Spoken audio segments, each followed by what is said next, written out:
A Zimbabwean businessman jailed for fraud and publicly linked to election rigging scandals across Africa is now enjoying VIP access to President William Ruto's inner circle. As the 2027 election approaches, this narration gets to the bottom of what this relationship means.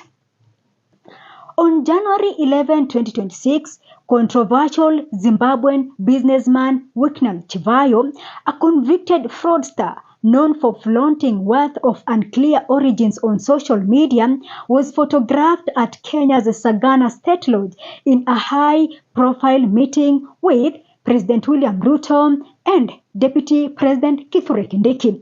Chivayo, who calls himself Sir Wicknell, later shared the images online, lavishing praise on the Kenyan leaders. This visit was not an isolated event.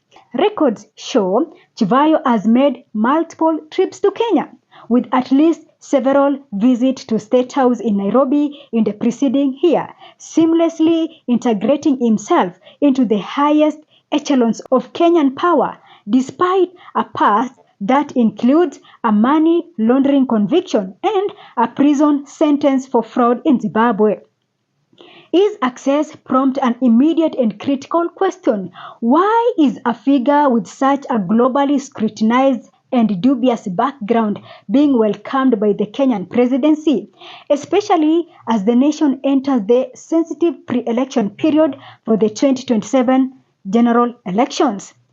The timing of this burgeoning friendship is conspicuous and alarming to observers. With Kenya's electoral cycle heating up, the arrival of businessmen repeatedly linked to material supply controversies in other African nations sent shockwaves through the political landscape. Opposition figures have drawn a direct line between Chivayo's access and growing anxieties over electoral integrity, drawing parallels to previous scandals. They question whether his presence is merely social or signifies a deeper, more concerning engagement with Kenya's electoral apparatus, given his documented history. The fact that State House spokesperson and senior communications officials repeatedly ignored or declined to answer specific inquiries about the nature, frequency, and purpose of these meetings only fuels public suspicion and demands for transparency. Wicknell Chivayo crumbles under the weight of his documented history. The BBC investigation reveals a man notoriously opaque about the true sources of his wealth in a Zimbabwe grappling with economic hardship, yet openly boastful about its expenditure. His wealth catapulted him to prominence, but its foundations are shrouded in controversy and legal breaches. More damning, his past includes a stint in Zimbabwe's notorious Chikurubi maximum prison for fraud, where he shared a cell block with Simon Mann, a British mercenary jailed for a failed coup attempt in Equatorial Guinea. This prison association underscores Chivayo's long-standing immersion in a world of high-risk shadow dealings. Chivayo's notoriety extends far beyond personal fraud to the very heart of democratic processes, elections. The united opposition, led by figures like former Attorney General Justin Muturi, has explicitly and repeatedly alleged that Chivayo is, quote, a convicted fraudster in the supply of election materials in South Africa and Namibia, end of quote. These are not casual accusations, but specific claims linked him to the disputed elections in those nations through his involvement in procuring and supplying poll materials. This directly places him within the sensitive and highly contentious global industry of election technology and logistics, an arena where integrity is paramount and corruption can overturn the will of millions. These allegations against Chivayo eerily echo Kenya's own recent electoral trauma. The opposition swiftly connects him to the 2022 Smartmatic scandal, where Venezuelan national Jose Camargo and the company Smartmatic were at the center of Azimio's protest over the award of the multi-billion shillings Kim's Kids contract. Camargo was infamously found in possession of election materials just days before the vote, a scandal that the late Raila Odinga contested all the way to the Supreme Court. Muturi and others now posit that Chivayo and Camargo are part of the same wider syndicate, specializing in influencing contested elections across Africa.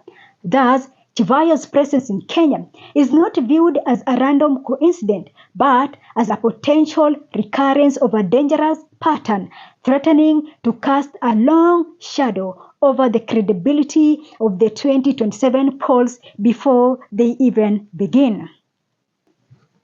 Faced with these grave and specific public concerns, the reaction from President Ruto's administration has been a deafening silence.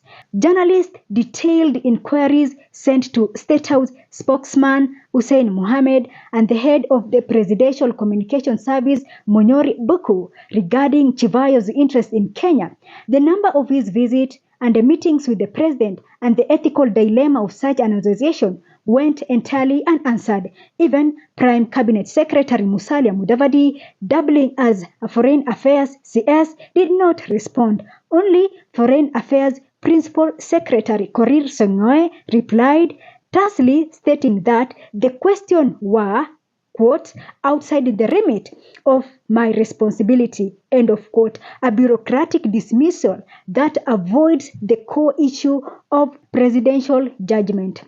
The official contrasts sharply with Chivayo's very public and expanding diplomatic tour under what appears to be a Kenyan umbrella. His access is not limited to State House, Nairobi. In April 2025, he met Tanzania President Samia Suluhu Hassan at an event reportedly facilitated by President Ruto. This suggests Chivayo is being introduced or endorsed within regional political circles, leveraging his Kenyan connections to build a pan-African network. His own 2026 New Year messaging declared Kenya his, quote, second home, and praised Ruto for enriching him with, quote, infinite wisdom. This official reticence contrasts sharply with Chivayo's very public and expanding diplomatic tour under what appears to be a Kenyan umbrella. His access is not limited to State House, Nairobi. In April 2025, he met Tanzanian President Samia Suluhu Hassan at an event reportedly facilitated by President Ruto. This suggests Chivayo is being introduced or endorsed within regional political circles, leveraging his Kenyan connections to build a pan-African network. His own 2026 New Year message declared Kenya his, quote, second home, end of quote, and praised President Ruto for enriching him with, quote, infinite wisdom, end of quote. This narrative of mentorship and favor, combined with the government's refusal to explain the relationship, paints a picture of a protected associate enjoying unprecedented access without accountability, while the electoral body he is allegedly linked to elsewhere faces intense pressure back home. That is it from me for now, and thanks for watching. This is Sophia Live.